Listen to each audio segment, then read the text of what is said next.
ঢাকা শহরের প্রায় 31টির মতো মার্কেট এই অঞ্চলে অবস্থিত। রাস্তা পারাপারের অসুবিধা দীর্ঘদিন ধরে, তাই বিবেচনা করে এই ফুট ওভার ব্রিজটি নির্মাণ করা হয়েছে।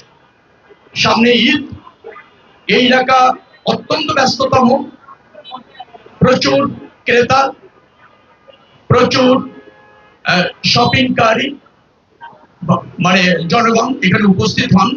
তাদের চলাচলের জন্য এটা খুবই গুরুত্বপূর্ণ একটা মানে ফুট ওভার ব্রিজ। আমরা দ্রুততম সময়ের মধ্যে এটা উদ্বোধন করতে সক্ষম হলাম। সামনে যেহেতু ঈদ আছে, আমার মনে হয় জনভোগান্তি এবং জনগণের চলাচলের জন্য এটা খুব ইতিবাচক ভূমিকা রাখবে। মানুষ স্বস্তির সাথে এপার থেকে ওপারে গিয়ে অথবা ওপার থেকে এপারে এসে তাদের পছন্দের পণ্য ক্রয় করতে পারবে। এবং মার্কেট যেহেতু 31টির মতো আছে, তার মধ্যে একটা সেতু বন্ধন তৈরি হবে আর কি।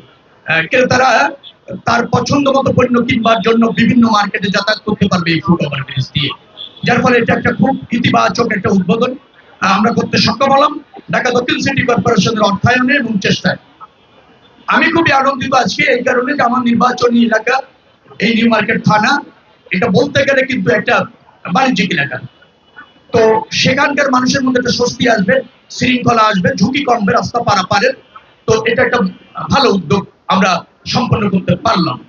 দ্বিতীয় একটি কথা রয়েছে, সব আমরা যে ফুট ওভার ব্রিজটা করলাম সেখানে যত কোনো অবস্থাতে এটা যেহেতু ওয়াইড এবং আমার মনে হয় যে বেশ আধুনিক ফুট ওভার ব্রিজ, তার উপরে যাতে কোনো অবস্থাতে কোনো অস্থায়ী দোকান মানে যেগুলি ফুটপাতে সাধারণত বসে নিচে, তার আশেপাশে কোনো অবস্থাতে কোনো রেফারেন্সে কোনো অবস্থাতে সেটা গ্রহণ করা হবে না।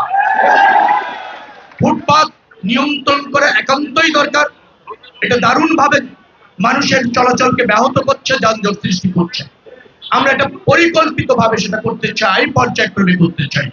ঈদের পরে প্রশাসক ঢাকা দক্ষিণ সিটি কর্পোরেশন তিনি বলেছেন ঈদের পরে মার্কেটের মালিক, এখানে যারা ফুটপাতে বসেন তারা এবং আমরা যারা এলাকায় আছি সবাই দায়িত্বে আছি, তারা আলোচনা করে একটা গ্রহণযোগ্য পন্থা অবলম্বন করে সবাই যাতে ক্ষতিগ্রস্ত না হয়, উপকৃত হয়, সব পক্ষ যাতে লাভ মানে যেটাকে বলা হয় মেনে নিতে উৎসাহিত হয়, সিদ্ধান্তগুলি এভাবে আমরা নিতে চাচ্ছি।